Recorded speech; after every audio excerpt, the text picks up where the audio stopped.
Salam əziz izləyicilər, mən bugün sizlərə biokimya mövzusundan olan bir neçə məsələnin izahını vermək istəyirəm. Məsələni keçid etməzdən əvvəl qısa olaraq DNT və məlumat RNT, nəqliyyat RNT barəsində, həmçinin də transkripsiya və translyasiya proseslərini üzdən təkrar edək. Deməli, transkripsiya prosesi biz bilirik ki, DNT-də olan məlumatlar əsasında RNT-nin digər növlərinin sintezidir. Buna biz transkripsiya prosesi deyirik. Translyasiya prosesində isə məlumat RNT-də olan məlumatlar əsasında nəqliyyat RNT özünü amin turşularını birləşdirir və gətirir ribosoma, yəni ki, zülal sintez olunan yerə. Deməli, burada yazmışıq, transkripsiyada iştirak edir DNT və məlumat RNT, translyasiyada iştirak edir məlumat RNT və nəqliyyat RNT. Buradan biz deməli baxdıqda görürük ki, həm transkripsiyada, həm də translyasiyada iştirak edən hansıdır? Baxın, hansıdır? Məlumat RNT, baxın, hər iki tərəfdə də qeyd etmişəm. Yalnız transkripsiyada iştirak edən DNT-dir. Yalnız translyasiyada iştirak edən nəqliyyat RNT-dir. Hər ikisində isə iştirak edən məlumat RNT olacaq. Baxın, ortada.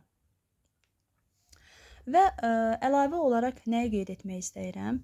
Əlavə olaraq, deməli, məsələmizdə əgər nukleotid növünü deyirsə bizdən, biz bilirik ki, DNT-də olan eyni növ nukleotidlər, daha doğrusu eyni adla verilənlər, məsələn, adenin nukleotidi, sitozin nukleotidi, guanin nukleotidi, DNT-də olan, məsələn, adenin nukleotidi, məlumat RNT-dəki olan adenin nukleotidindən eyni deyil. Nəyə görə eyni deyil? Çünki DNT-nin adenin nukleotidinin tərkibində dezoksiriboza var. Amma məlumat RNT-nin adenin nukleotidində isə riboza var. Eyni şəkildə DNT-nin sitozin nukleotidinin tərkibində dezoksiriboza var. Məlumat RNT-nin sitozin nukleotidində riboza var. Biz bilirik ki, hər bir nukleotid özü hansı hissələrdən ibarətdir? Azotlu əsasdan, karbohidrat hissəsindən və fosfat turşusu qalığından ibarətdir də, elə deyil. Bu nukleotidləri DNT və RNT olaraq fərqləndirir. Onların tərkibində olan karbohidratlar DNT-də dezoksiribozadır, məlumat RNT-də ribozadır və həmçinin də deməli azotlu əsaslardır. İndi isə gəlin nukleotidlərlə azotlu əsasları fərqləndirək.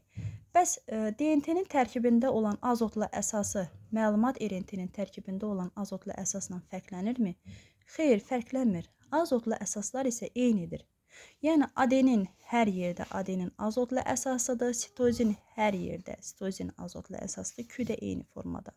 T isə yalnız bilirik ki, yəni ki, timin isə DNT-nin üzərində yerləşir də, timini RNT-də urasil azotlu əsası deməli əvəz edir. Deməli, biz bilirik ki, ümumilikdə 5 növ